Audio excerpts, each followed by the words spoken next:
Акварель и азиатская живопись. Смешанная техника. Рисуем кроликов и глицинию. После того, как нарисовала пушистую вербу, захотелось еще чего-то более пушистого и на нее похожего. Поэтому в тему Пасхи мы будем рисовать сегодня кроликов и глицинию, которые тоже связаны с кроликами, потом расскажу почему. Итак, начинаем рисовать кролика с глаз. Смешиваем красный с желтым и получаем необходимый оттенок оранжевого. Именно оранжевым мы рисуем глаза кролика. Если есть уже готовый оранжевый такого оттенка, то используем его. Комбинируем два мазка, выполняем двойным мазком, из него составляем глаз. Соответственно, в каких-то ракурсах видно оба глаза, в каких-то нет. Пока они подсыхают, мы с вами набираем на кисть оттенки коричневого. Я рисую коричневых кроликов. Можно рисовать и белых кроликов, и серых кроликов, и какие только кролики не бывают. Но, соответственно, в зависимости от этого вы набираете на кисть необходимый цвет. Или не набираете, если кролик белый. Итак, светло-коричневый как основной и на кончик темный. И что мы делаем? Мы рисуем кролика, думая о его форме.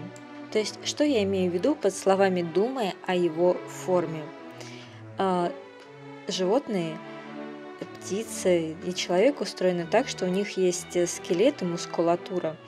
Значит, мы когда рисуем в цвете, мы работаем мазками, и каждый мазок должен передавать структуру и форму той части, которую мы в этот момент с вами изображаем.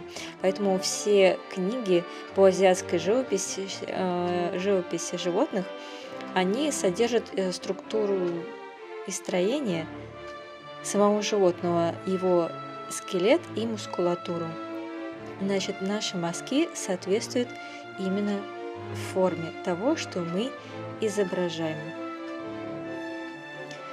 Как вы видите, кролик, он больше похож по своему строению на мышку. Да, на мышку.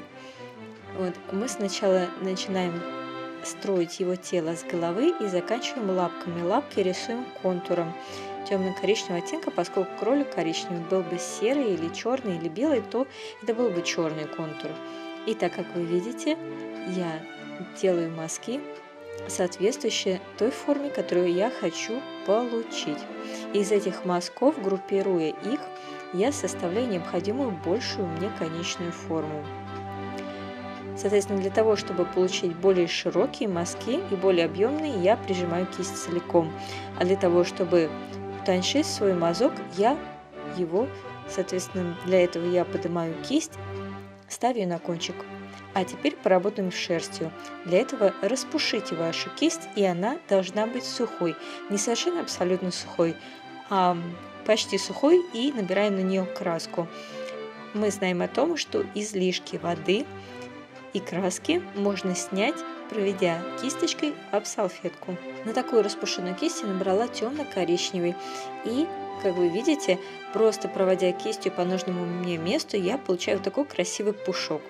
Выделяем пушком те места, которые, собственно говоря, нам кажется, было бы актуально этим самым пушком и выделить. Соответственно, на кроликах вы можете использовать не только темно-коричневый оттенок, а ввести туда и оранжевый, и даже желтоватый, и черноватый. Все зависит от того, собственно говоря, какого кролика вы хотите изобразить или какая натура у вас перед глазами или фотография. У меня сейчас передо мной моя такая же работа, с которой я просто делаю копию.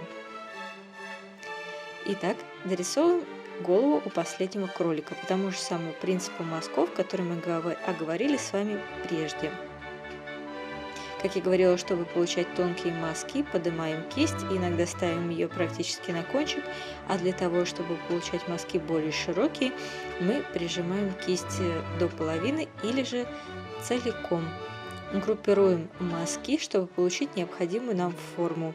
Изображая какую-то форму, которая нам нужна, мы думаем о ней и, соответственно, о том, как нам провести этот мазок. В рисовании, в принципе, достаточно все просто. Зная некоторую часть теории и просто смотря на то, как это делается, этому можно легко научиться. Как я говорила, начинаем рисовать кролика с головы и заканчиваем уже лапками.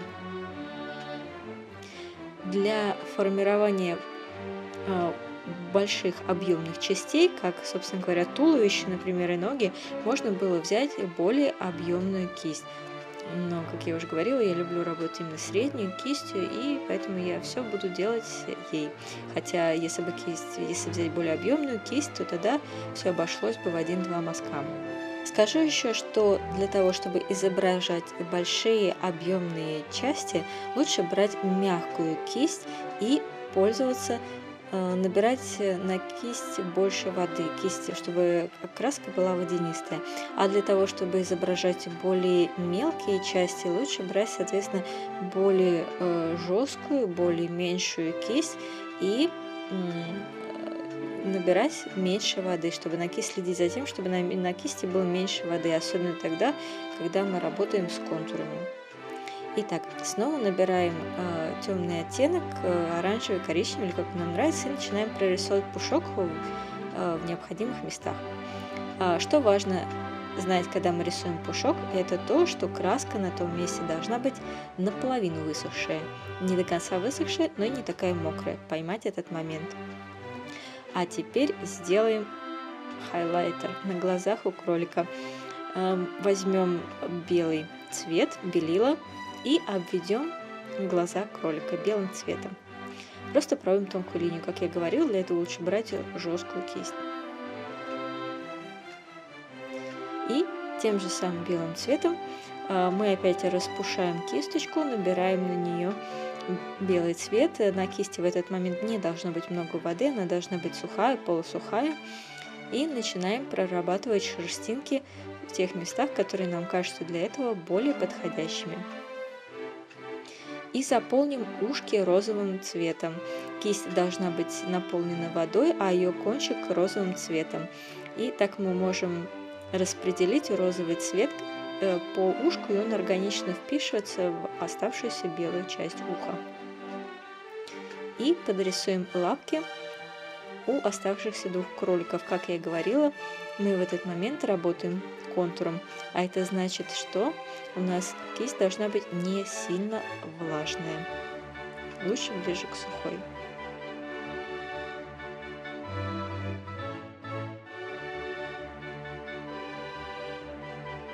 И немного доработаем лапки цветом. Можно даже полусухой кистью, создавая эффект сухой кисти, повозить по ним, чтобы просто создать такую некоторую фактуру. Заполняем нос темно-коричневым цветом. Можно просто нарисовать контур, а потом его заполнить, или выполнить это двойным мазком. Как вам больше нравится? Немного обведем часть под носиком, где у нас рот,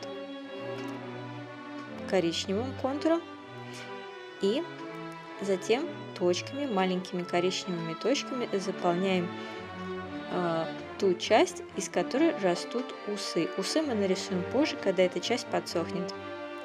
И белым цветом, белилами, хайлайтером мы подсвечиваем таким белым цветом части под носиком и около рта. Это сделает наших кроликов аккуратными и очень милыми, какими, собственно говоря, и должны быть эти маленькие пушистые создания. Теперь, когда глаз уже окончательно подсох, мы нарисуем там зрачки. В отличие от других животных, особенно от змей и так далее, и лягушек, у кроликов глазки круглые. Зрачок, точнее, в глазках у них круглый. Черной точкой. И внутри сделаем обводку черным цветом. Жесткая кисть, черный цвет или тушь. Хотя тушь больше течет, поэтому советую пользоваться все-таки краской. И усы той же самой тонкой кистью, жестким и коричневым темным цветом проводим тонкие линии от точки до точки. Теперь можно переходить уже и к растениям. Мы набираем цвет, либо черную тушь, либо смешиваем коричневый с черной краской и проводим Он такой надрывистый, в некоторых местах с остановками. Это необходимо для фиксации и для изменения направления. Мы проводим толстую тонкую линию, чтобы образовать ветки и лозы у глицинии. Нарисуем несколько веточек для будущих листьев. Линия от точки до точки. Соответственно, меньше давим на кисть, чтобы получить тонкую линию. И заполним белым цветом, немножко подсветим глазки у кроликов, поставим там белые точки. Начинаем рисовать глицинию. Будем пользоваться оттенками сиреневого и фиолетового. Если в вашей палитре их нету, просто смешайте красный с синим и добавьте белил.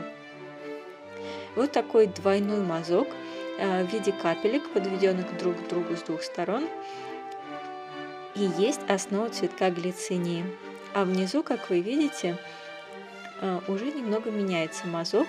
Мы просто прижимаем кончик кисти до половины и проводим такую толстую линию под наклоном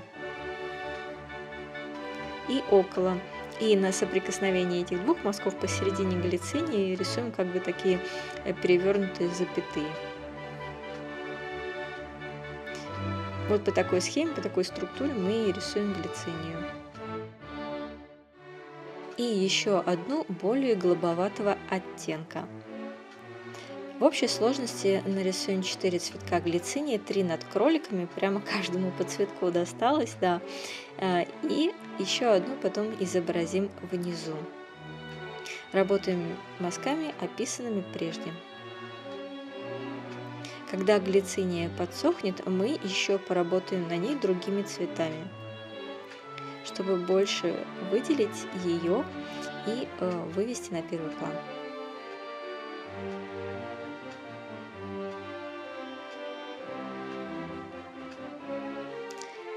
Теперь прорисуем у глицинии внутри веточку.